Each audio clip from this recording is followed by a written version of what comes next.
ada yang mendadak sepi di tengah riuh bunga randu alas dan kembang Tutup matamu rapat-rapat dan bayangkan capung yang dulu kau lumat dicungkil oleh sekenek sambil berkata, mengganggu saja. Dalam doaku kau menjelma pucuk-pucuk cemara yang hijau senantiasa. Ketika masih jadi puisi itu punya saya, tapi ketika jadi lagu itu punya mereka. Saya tidak berapa-apa. Dia tersebar. Jadi sebenarnya lagu itu merupakan jembatan dari puisi saya kepada pembaca. Ketika kemarau terasa ke bulu-bulu mata, suatu pagi puisi Sapardi ini memiliki satu kemurnian. Dia mengatakan, ya nulis saja tanpa kaidah. Orang-orang yang kemudian menikmatinya meskipun mereka bukanlah kelompok-kelompok yang biasa menggauli sastra. Ngomong detik demi detik, merangkainya seperti bunga, sampai pada suatu hari kita lupa untuk apa. Alangkah angkuhnya langit, alangkah angkuhnya pintu yang akan menerima kita. Seluruh tak ada yang lebih tabah dari jamaah Sapardi. Pagi-pagi sebelum beribadah mandi sudah membuka kaleng kongguan berisi hujan bulan Juni dan menjadikannya minuman pereda nyeri. Catat sebuah peristiwa di mana kehadiran Sapardi akan kita kasih makna. Tapi yang fana adalah waktu, bukan?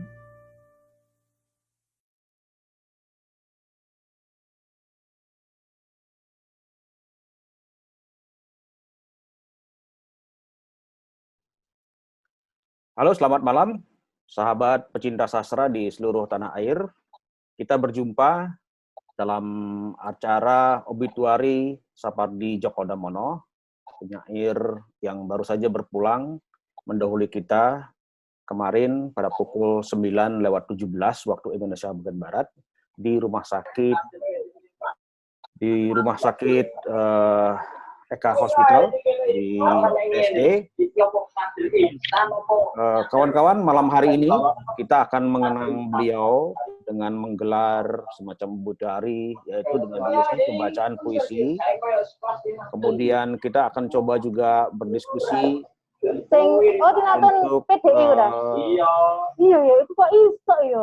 untuk membahas karya-karya beliau dan juga bagaimana keberadaannya, perjuangannya di dalam tentu saja mengawal sastra di tanah air. Nah, kawan-kawan, mengapa Sapardi menjadi begitu penting untuk kita kenang dan bicarakan sebagai salah satu tokoh penting dalam dunia kesusastraan kita? Karena setelah era Hairil, kemudian di tahun 60-an, 70-an, kita mengenal beberapa penyair Indonesia yang menonjol di dalam konstelasi perpuisian tanah air. Selain Rendra, sebenarnya tahun 50-an ada penyair yang saya kira juga karya-karyanya patut diperhitungkan.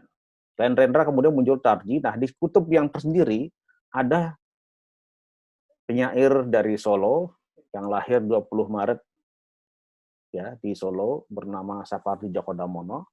Dengan kumpulan sajaknya pada tahun 69, Dukamu Abadi. Itulah awal mula perjalanannya sebagai seorang penyair, dan kita kenang sekarang sebagai seseorang yang memiliki karya begitu banyak diapresiasi, terutama setelah dinyanyikan dalam bentuk lagu-lagu oleh para muridnya di Universitas Indonesia sejak tahun 90-an silam.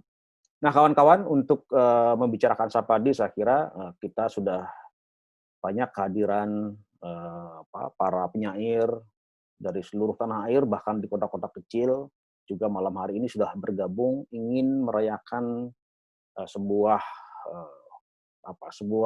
ingin merayakan bersama-sama, tidak hanya untuk mengenang tapi mencatat sebuah peristiwa di mana kehadiran Sapardi akan kita kasih makna.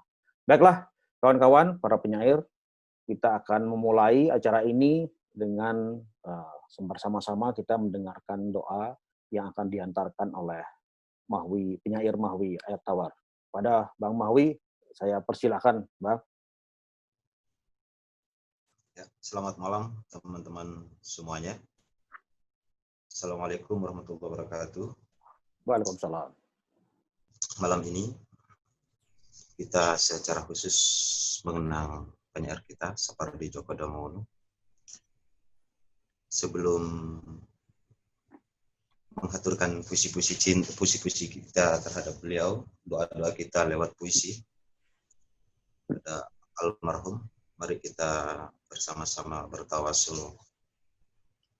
Saya langsung mulai. Bismillahirrahmanirrahim. Ila hadratin Nabi Mustafa sallallahu alaihi wasallam. Bismillahirrahmanirrahim.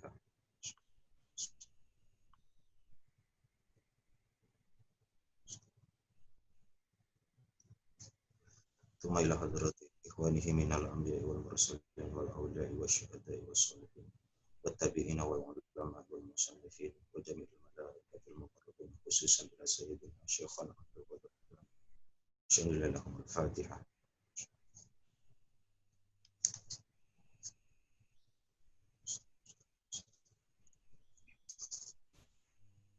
Tsumma ila jami' ahli al-qubur minal muslimin wal muslimat wal mu'minin wal mu'minat ila jami' ahli al-qubur minal muslimin wal muslimat syarikat wajadatina wajadatina wa asad wa khususan ila ruhi penyair Sapardi Djoko Damono. Al-Fatihah.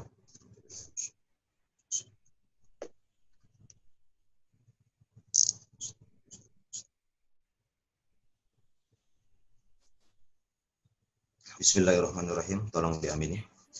Alhamdulillahirabbil alamin. Hamdan yuwaffi ni'mahu wa yukafi mazidah. Ya Rabbana lakal hamd. Ma yanbaghi li jalali wajhika wa 'azimi sultanik subhanahu. Sudah.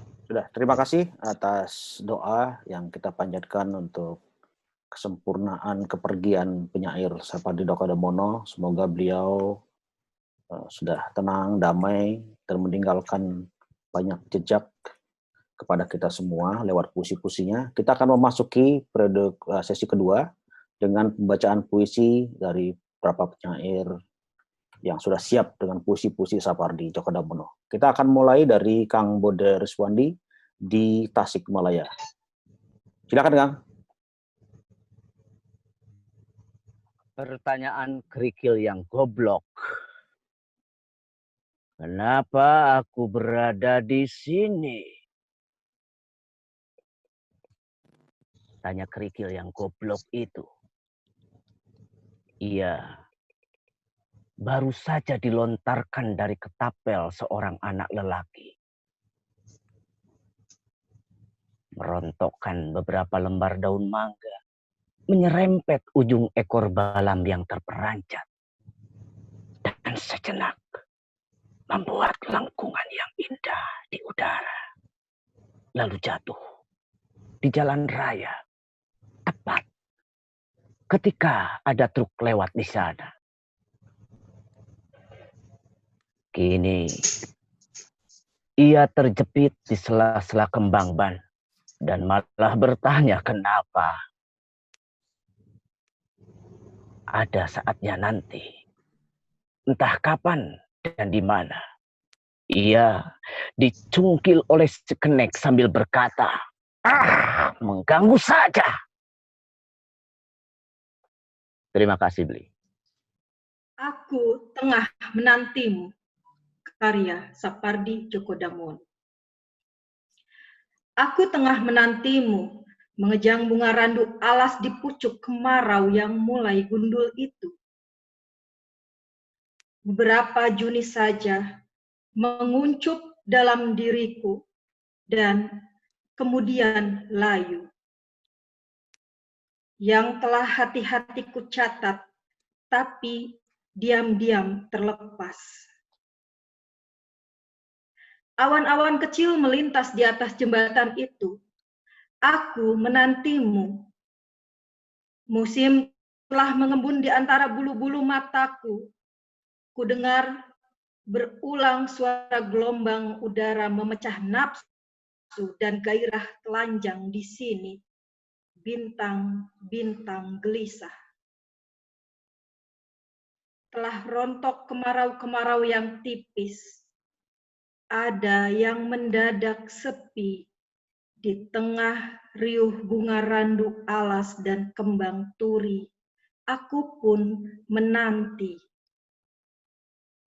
Barangkali semakin jarang awan-awan melintas di sana, dan tak ada.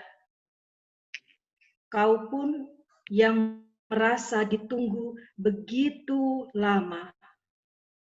Terima kasih. Hanya karya Sapardi Djoko Damono.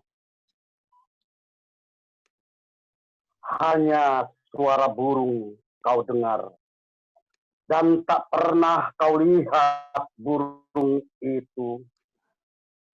Tapi tahu, burung itu ada di sana. Hanya desir angin yang kau rasa, dan tak pernah kau lihat angin itu. Tapi percaya, angin itu di sekitar. Hanya doaku yang bergetar malam ini, dan tak pernah kau lihat siapa aku. Aku yakin, aku ada dalam diri. Sekian, terima kasih. Hujan bulan Juni.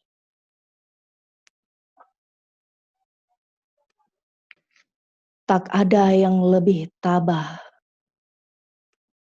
dari hujan bulan Juni. Dirahasiakannya rintik rindunya kepada pohon berbunga itu.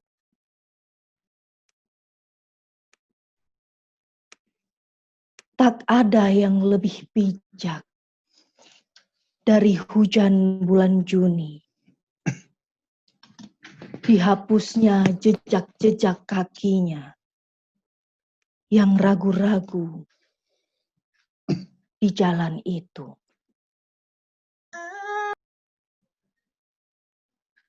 Tak ada yang lebih arif dari hujan bulan Juni.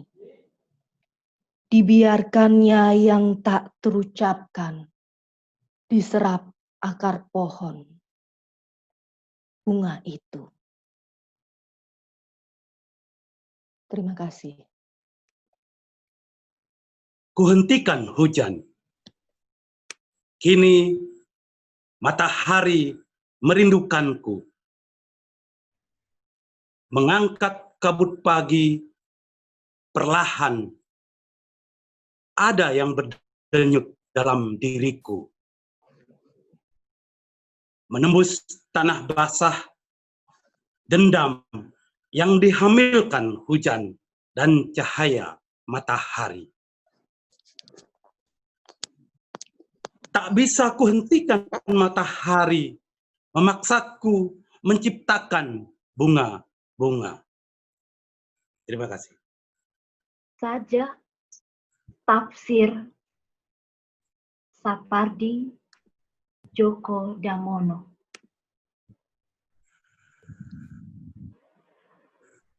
Kau bilang aku burung? Jangan sekali-kali berkhianat kepada sungai, ladang, dan batu. Aku selembar daun terakhir yang mencoba bertahan di ranting yang membenci angin. Aku tidak suka membayangkan keindahan kelebat diriku.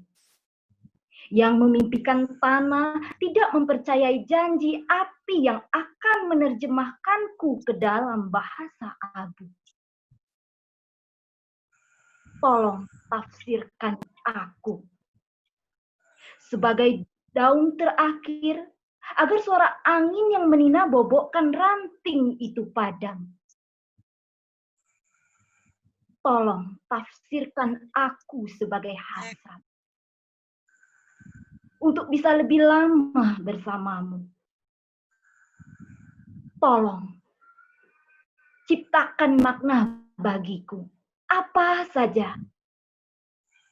Aku selembar daun terakhir yang ingin menyaksikanmu bahagia ketika sore tiba. Terima kasih. Dalam doaku, Sapardi Djoko Damono.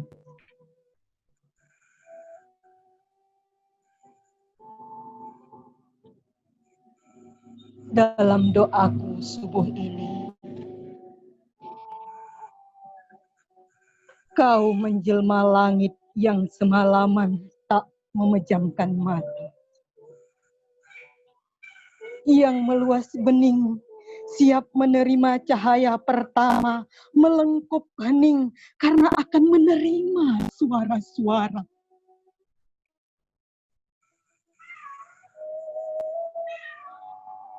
Ketika matahari mengambang tenang di atas kepala, dalam doaku kau menjelma pucuk-pucuk cemara yang hijau senantiasa,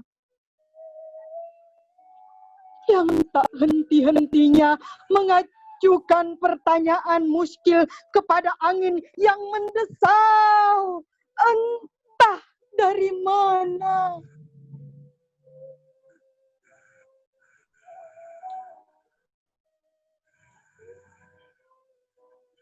Dalam doaku sore ini, kau menjelma seekor burung gereja yang mengibas-ngibas bulunya dalam gerimis, yang hinggap di ranting menggugurkan bulu-bulu bunga jambu yang tiba-tiba gelisah dan terbang lalu hinggap di dahan mangga itu.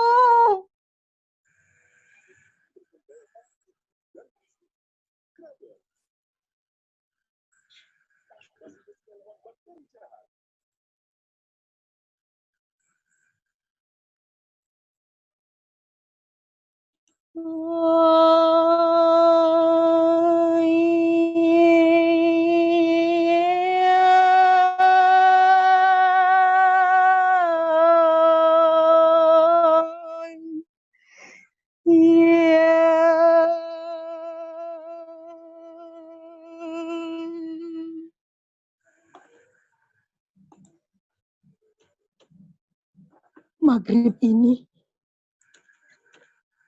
dalam doaku, kau menjelma angin yang turun sangat perlahan dari nun di sana.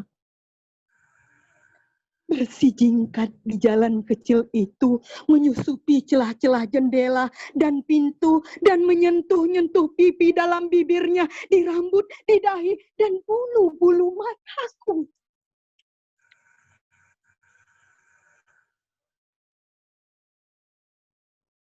Dalam doaku malam ini, kau menjelma denyut jantungku yang dengan sabar bersitahan terhadap rasa sakit yang entah batasnya, yang setia menyusut rahasia demi rahasia, yang tak putus-putusnya bernyanyi bagi kehidupanku. Aku mencintaimu, aku mencintaimu, aku mencintaimu.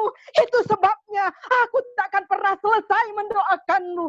Aku tak akan pernah selesai mendoakan keselamatanmu.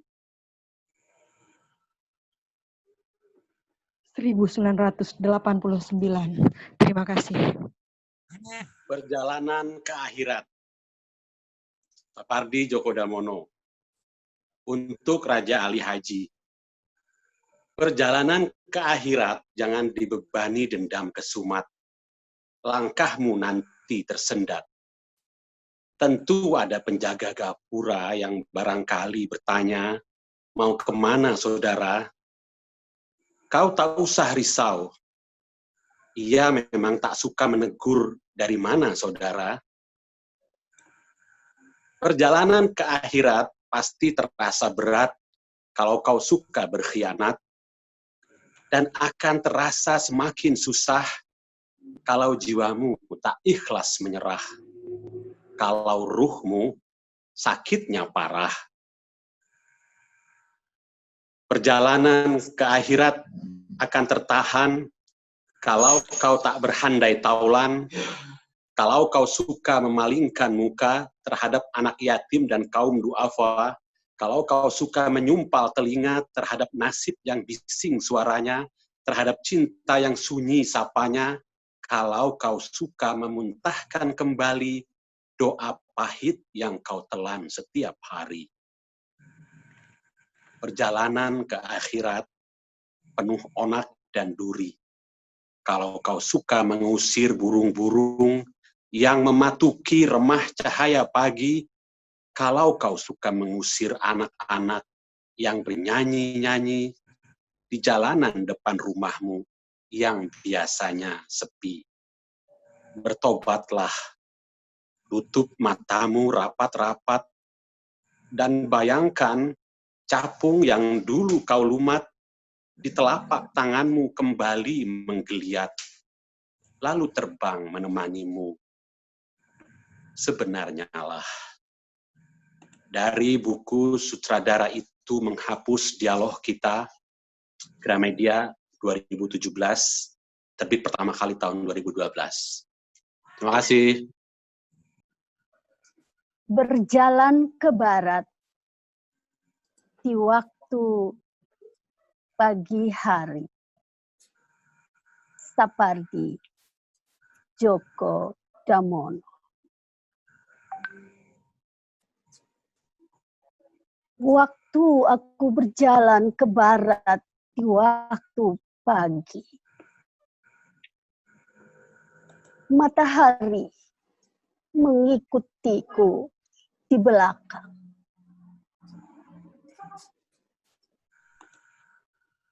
Aku berjalan mengikuti bayang-bayangku sendiri yang memanjang di depan. Aku dan matahari tidak bertengkar tentang siapa di antara kami yang telah menciptakan bayang-bayang.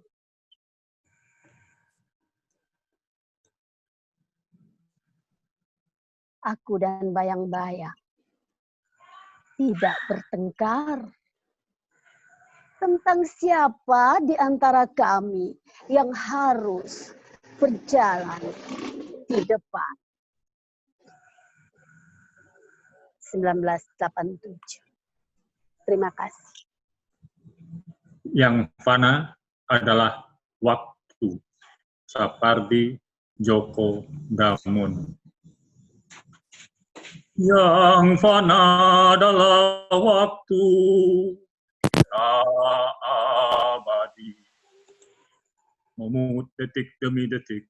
Merangkainya seperti bunga, sampai pada suatu hari kita lupa untuk apa. Tapi yang fana adalah waktu, bukan? Hanya kita abadi, kita abadi, kita abadi, kita abadi, kita abadi, kita abadi. Semoga Mas Sapardi berbahagia. Amin. Amin. Terima kasih Bang Tanlioi sudah mengakhiri di sesi 1 untuk membacakan puisi-puisi karya dari Sapardi Djoko Damono ya. Teman-teman, kita akan masuk pada sesi ngobrol, diskusi ya, tentang tidak hanya tentang Sapardi tentu saja, tetapi tentang karya-karya Sapardi untuk tidak hanya mengenang sekali lagi, tetapi kita ingin memposisikan Sapardi dalam konstelasi atau sejarah perpuisian atau sastra di tanah air.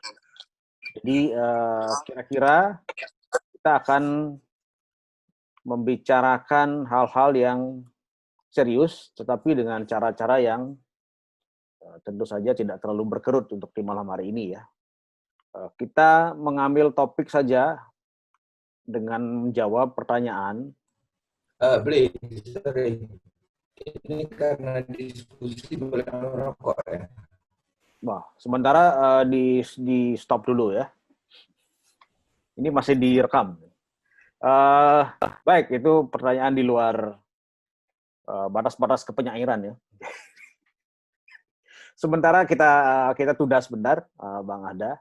Kita akan membicarakan tentang mencoba mencari posisi Sapardi ya, setelah beliau menghasilkan begitu banyak karya dari tahun 69 sampai saya kira detik terakhir masih akan menerbitkan 2 novel dan 1 kumpulan puisi yang khusus dipersembahkan kepada istrinya. Dan itu belum terjadi. Kita ingin melihat dalam konteks kepenyairan di tanah air seperti apa pencapaian Sapardi, 1.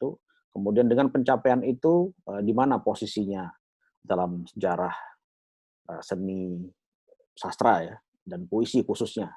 Nah, saya kira ini banyak sekali kawan-kawan penyair-penyair yang punya buku esai, menulis kritik yang bisa membicarakan Sapardi sampai pagi besok. Saya kira tidak habis banyak. Barangkali Bang Hasan sebagai pemantik ini saya kira nanti sambung Bang Yoki ya. Bang Hasan bisa memberikan kita semua semacam pendahuluan dulu untuk melihat di mana kita letakkan posisi Sapardi dalam dunia penyairan di tanah air.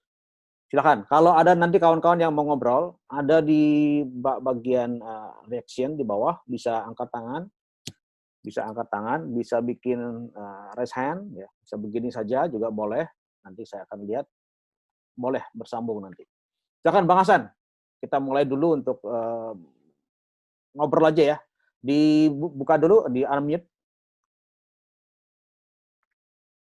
Ya. Terima kasih Beli, terima kasih kesempatannya gitu. Saya memancing saja ya, memantik diskusi gitu. Kebetulan 4 tahun terakhir membaca intens Pak Sapardi, membaca karya-karyanya gitu. Saya ada satu kesimpulan bahwa beliau ini penjaga gawang. Pada momen-momen besar atau penting, beliau tuh sasaran tembak. Kita ingat tahun 74 pengadilan puisi yang ditembak siapa? Salah satunya Sapardi. Ada sekelompok sastrawan yang merasakan ada kejumudan dalam sastra kita, hegemoni Horizon begitu kuat, hegemoninya Yasin begitu kuat, dan model persajakan adalah modelnya Sapardi, dan disuruh berhenti, tuntutannya adalah suruh berhenti, itu satu. Nah, tapi Sapardi tetap ngotot dengan apa yang dia yakini benar. Dia tetap menulis sajak liris, bertahan dengan keras kepala pada sajak liris itu gitu. Tahun 69 mundur kita ke belakang gitu, ketika 10 tahun sajak Indonesia dan sastra Indonesia mengusung realisme sosial begitu, Sapardi 69 itu menerbitkan buku yang liris yang dipuji oleh Gunawan Muhammad misalnya di Horizon tahun tahun 70, bahwa Sapardi menautkan kembali sajak Indonesia kepada yang liris pada saat yang tepat, karena puisi sudah disalahgunakan menjadi jargon, menjadi slogan, dan dimanfaatkan menghamba kepada politik, dan Sapardi mengembalikan pada momen yang tepat, kata Gunawan Muhammad, dan saya setuju. Yang esainya Nyanyi Sunyi kedua itu kan, gitu. Jadi Nyanyi Sunyi pertama itu adalah ketika pencapaian tertinggi lirisisme di Indonesia, gitu kan. Saya ingat tahun 2000-an awal itu kita juga menggelisahkan lirisisme itu gitu. Ada diskusi, saya ingat ada beberapa teman yang menggelar diskusi begitu mencemaskan soal liris. Judulnya Imperium Sajak Liris, teman-teman mungkin ingat nanti begitu. Yang intinya adalah mencemaskan kenapa sih semua orang menggugat menulis liris, kenapa sih Sapardi gitu. Sapardi itu kayak keharusan, Sapardi itu kayak bukan hanya kebutuhan tapi keharusan untuk jadi pondasi persajakan siapapun yang masuk ke dunia sajak. Nah, kalau paham konvensi kan kita mungkin bisa diskusi soal itu. Inilah konvensi yang Sapardi mempertahankan itu, tentu tidak dengan oh saya harus tetap menjadi yang terdepan, enggak juga gitu. Dia tetap keras menulis. Dia sesekali dia bereksperimen dengan Marsinah, sajak arloji misalnya gitu. Tapi dalam pembicaraan saya untuk kepentingan buku biografi yang saya tulis, beliau bilang itu buku yang gagal gitu. Tapi saya nggak bisa nggak nulis itu, kata beliau gitu. Jadi akhirnya balik lagi kan, setelah itu nulis babat batu lagi, menulis yang tadi saya baca misalnya gitu, menulis lagi melipat jarak. Terus saya kira kesininya tetap akan menulis liris, karena itu beliau yakini penting buat menjaga puisi Indonesia, sastra Indonesia itu sehat dalam perkembangannya. Itu yang saya dapat dari membaca sajak beliau lagi dengan lebih intens, termasuk sajak-sajak yang tidak pernah diterbitkan, yang ditulis dari tahun 58 sampai tahun 67. Karena tahun 67-68 kan terbit di buku Dukamu Abadi yang terbit tahun 69. Nah, sajaknya yang 58 pertama kali terbit di Mimbar sampai tahun 66 itu kan nggak pernah terbit, hanya sedikit sekali yang muncul pernah dipamerkan sih di Makassar International Writer Festival gitu, tapi itu hanya 50 manuskrip, sementara ada sekitar 500 manuskrip. Yang Gramedia menerbitkan buku mewah yang harganya 300.000, itu buku manuskrip, bukan buku puisi, karena tulisan tangan Sapardi yang di scan langsung dibukukan. Saya sekali lagi tidak mencemaskan seperti yang tadi saya contohkan ketika itu teman-teman mencemaskan. Itu adalah cara Sapardi meyakini dengan segala kecintaannya pada puisi, dengan segala keyakinannya bahwa puisi harus dijaga, dirawat dengan cara seperti ini, supaya sehat. Nah, kan tidak ada yang melarang siapapun untuk menulis apapun. Sapardi mengapresiasi siapa yang menulis, mengkritik sajak beling misalnya. Tapi Sapardi mengulasnya dengan sangat sangat mengapresiasi sajak beling itu gitu.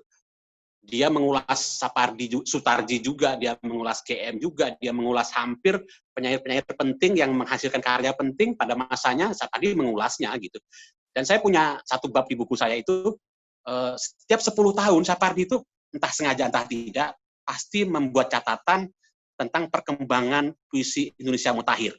Entah muncul di Prisma, entah muncul di Horizon, pernah muncul juga di Basis, kalau nggak salah itu ada 3, tapi saya polanya ini 10 tahun sekali Sapardi membuat ulasan nih gitu.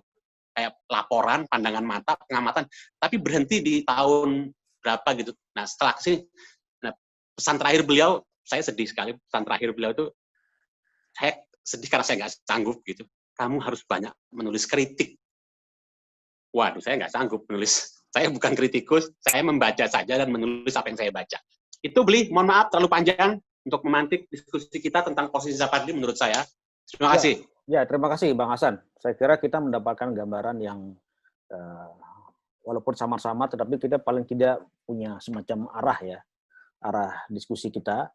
Sapardi kan tidak hanya seorang penulis puisi, sudah pasti. Beliau juga maha guru bahkan ya, profesor dan penulis kritik yang saya kira sangat kritis terhadap pertumbuhan dan perkembangan puisi khususnya di tanah air. Maka itu dia sangat tadi seperti kata Hasan ya. Jadi dia sangat punya progres untuk melihat perpuisikan atau persajakan di tanah air.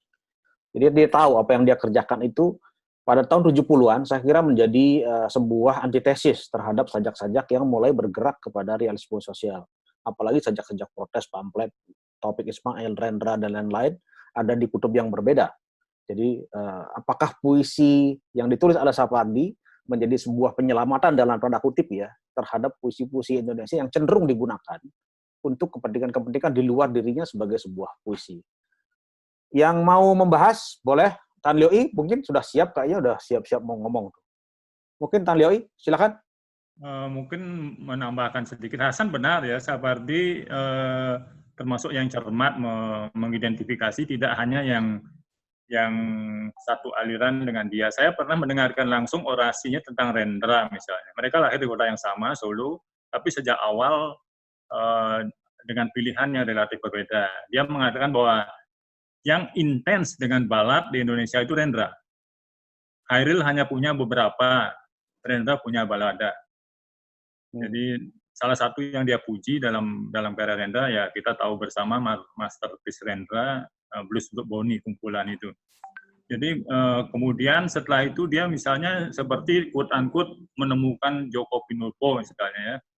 Kita rasanya tahu sebelum periode Celana, Joko sajaknya agak berbeda. Ketika Celana itu dia seperti, kalau saya istilahkan semacam short story gitu, bukan cuma short story. Dan itu secara narasi seperti Sapardi, cuman Joko hadir dengan nakal. Sekian puluh tahun kemudian hadir, ini yang nama-nama yang relatif kita kenal, Aan Mansur. Kebetulan ketika itu saya salah seorang kurator di Ubud, Aan mengirimkan manuskrip. Jadi salah satu yang saya katakan ada kedekatan teknik dengan Sapardi, tapi pilihan kata Aan diksinya berbeda. Jadi memang benar Sapardi peduli pada keberagaman sastra itu ya, bahwa dia relatif konsisten dengan pilihannya. Sewajar dia mengatakan Rendra adalah orang yang penyair yang paling intens dengan balada. Sewajar itu saya kira.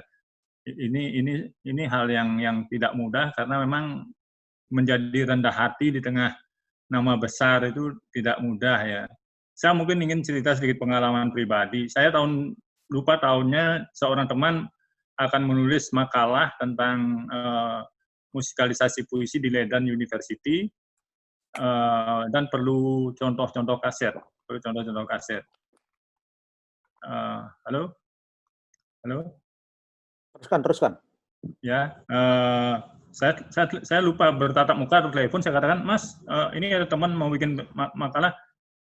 Anda datang ke penghargaan Kelanda, kita jumpa di sana ya. Saya beri. Dia beri saya Hujan dalam Komposisi itu. Jadi sangat rendah hati dia yang menghampiri.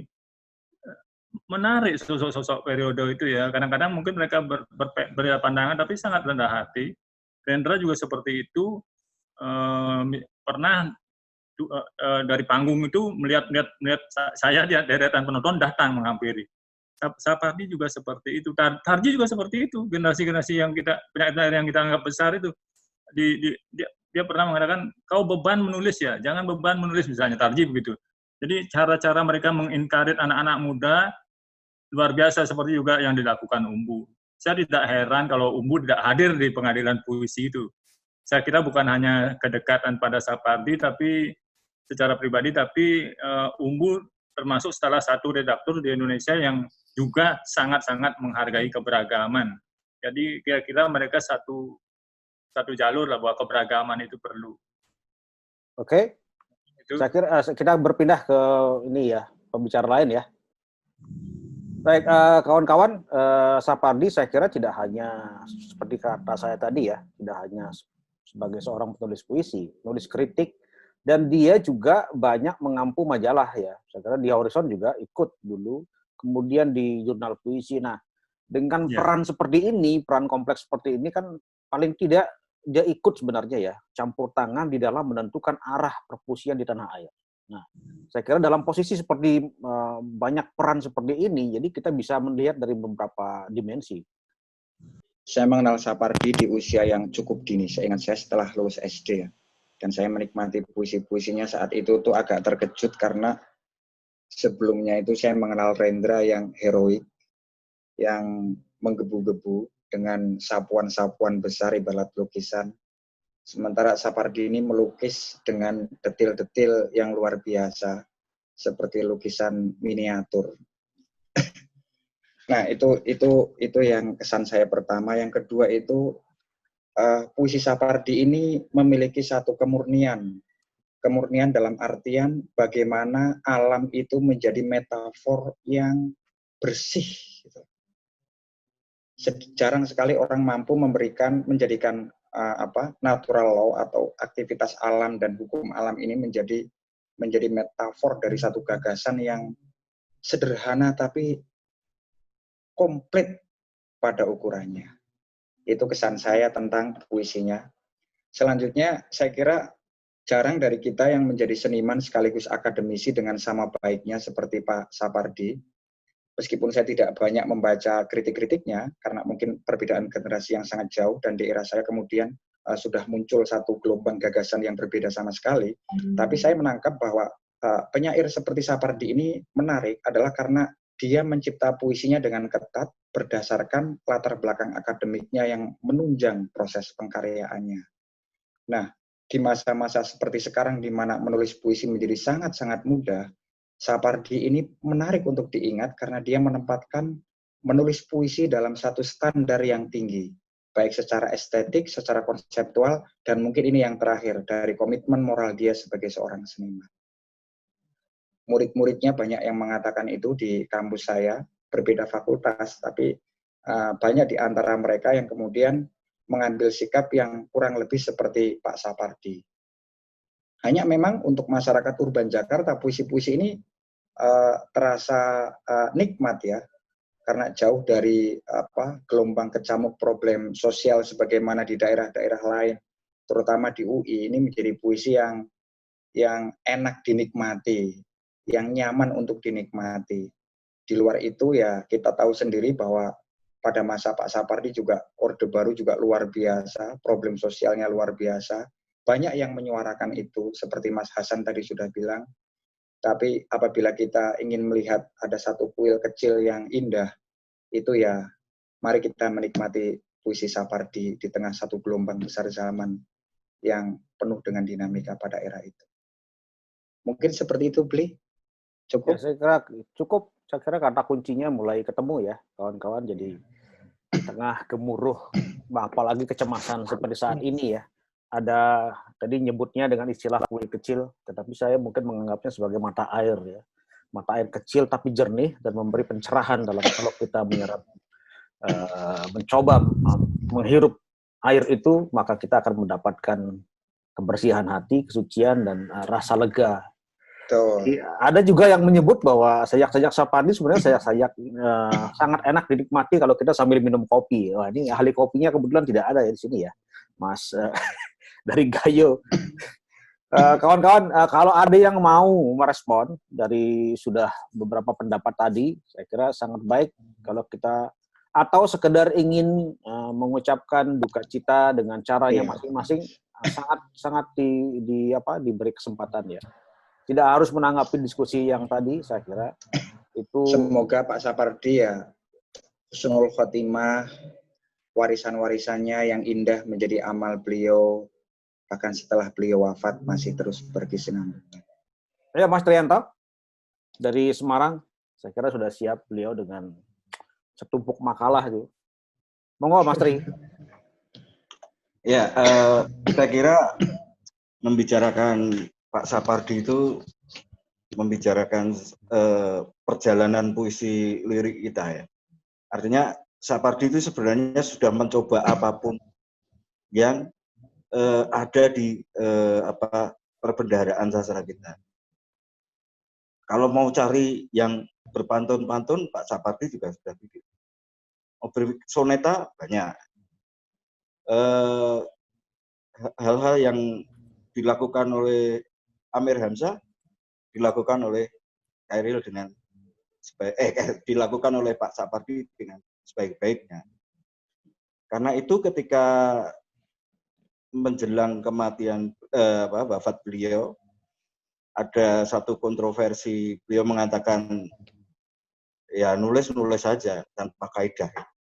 Itu saya justru memahami sebagai satu cara Pak Sapardi untuk menunjukkan kepada kita bahwa sebenarnya ketika menulis itu memang kita semua sebenarnya memang abai terhadap kaidah.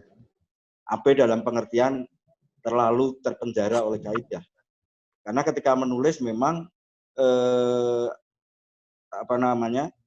kaidah itu melesat di dalam diri kita, dan kaidah itu dalam konteks puisi akan selalu diberontakkan. Saya tidak pernah yakin orang menulis puisi itu dengan satu kemauan untuk mematuhi apa yang disebut kaidah. Bahkan ketika menulis soneta yang sangat perlu banyak aturan. Itu Pak Sapardi melakukan pemberontakan yang sangat luar biasa terhadap sonet. Dengan kata lain, ketika beliau mengatakan tanpa kaidah, saya memahaminya tanpa kaidah itu kaidah.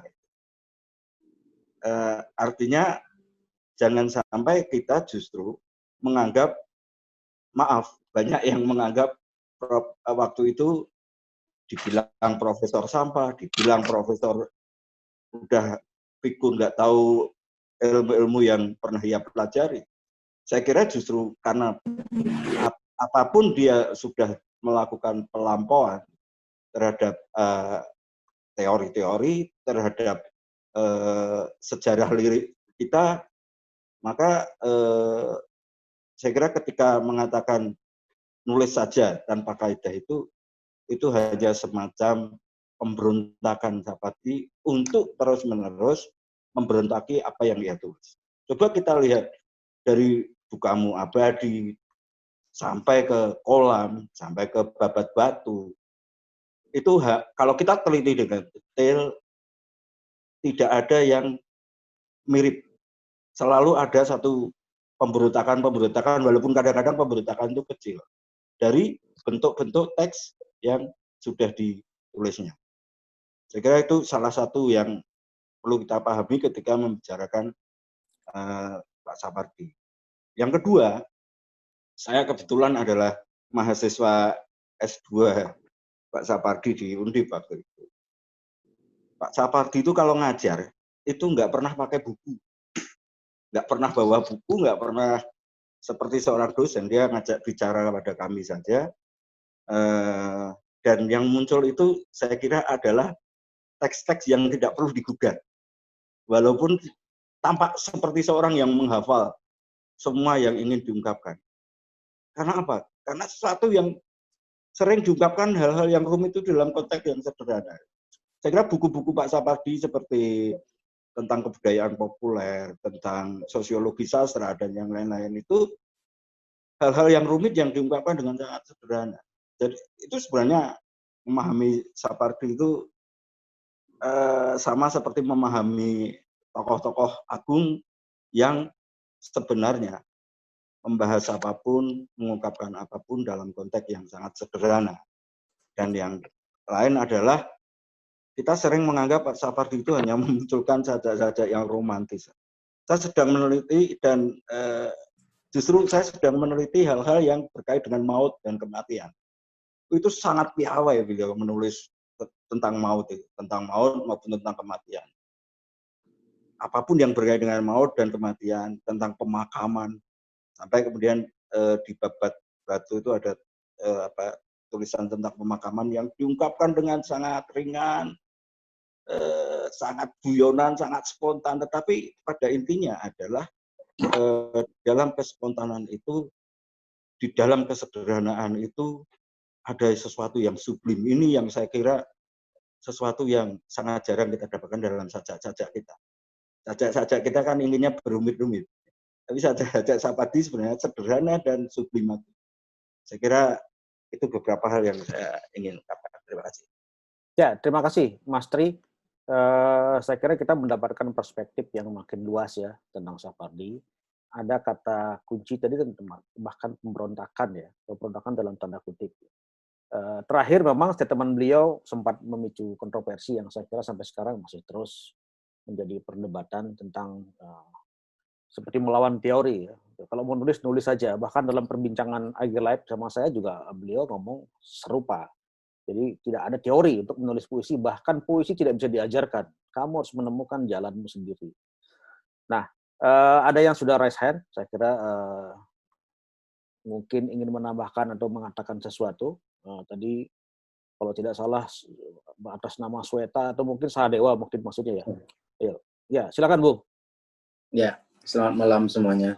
Assalamualaikum warahmatullahi wabarakatuh. Waalaikumsalam. Ya, kita memang kehilangan sosok yang mampu mendemonstrasikan kesetiaan pada puisi yang begitu kuat. Itu cecak berbunyi jadi disetujui. Dan juga ada hal yang perlu dicatat bahwa menjadi penyair itu ternyata bisa juga sukses di akademis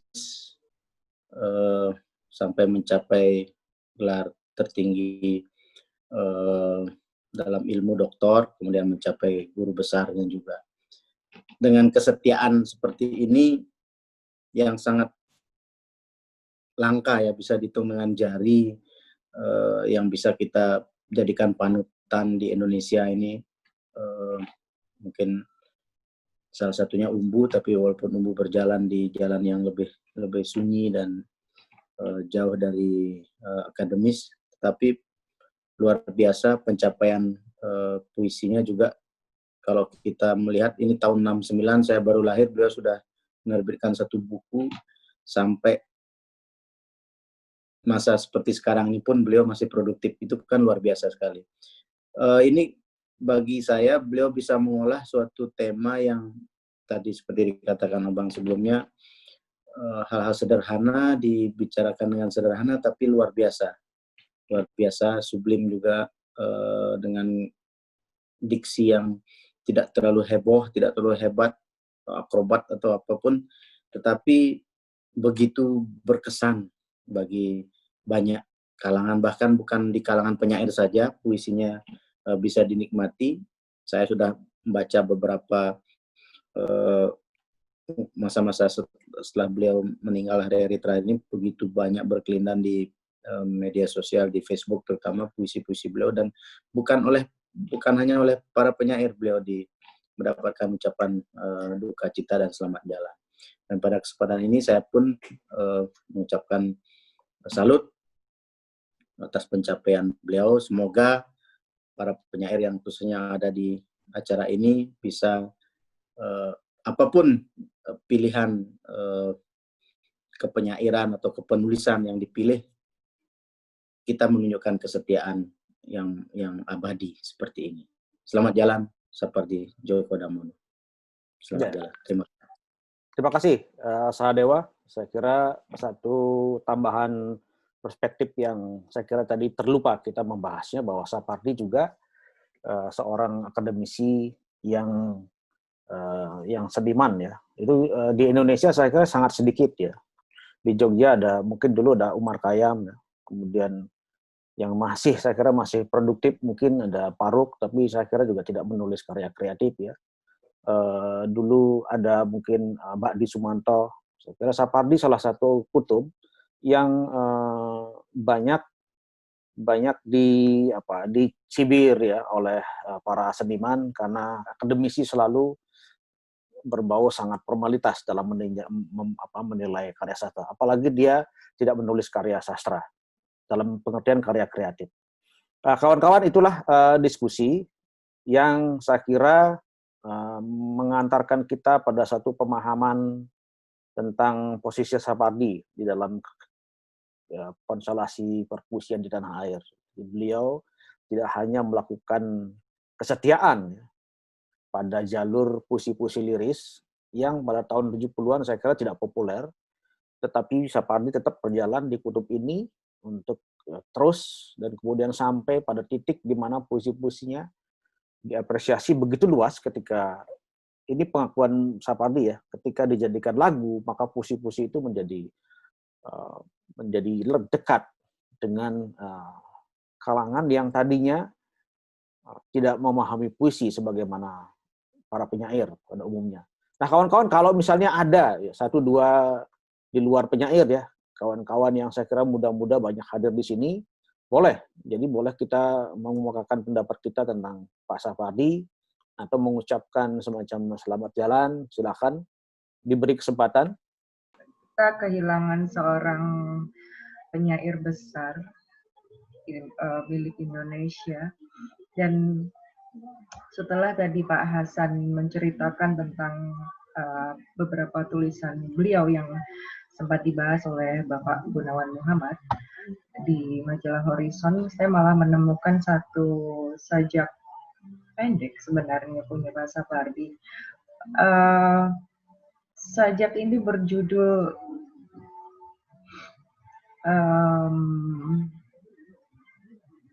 Sajak Tutup Tahun, yang mana ketika itu ditulis di tahun 1965.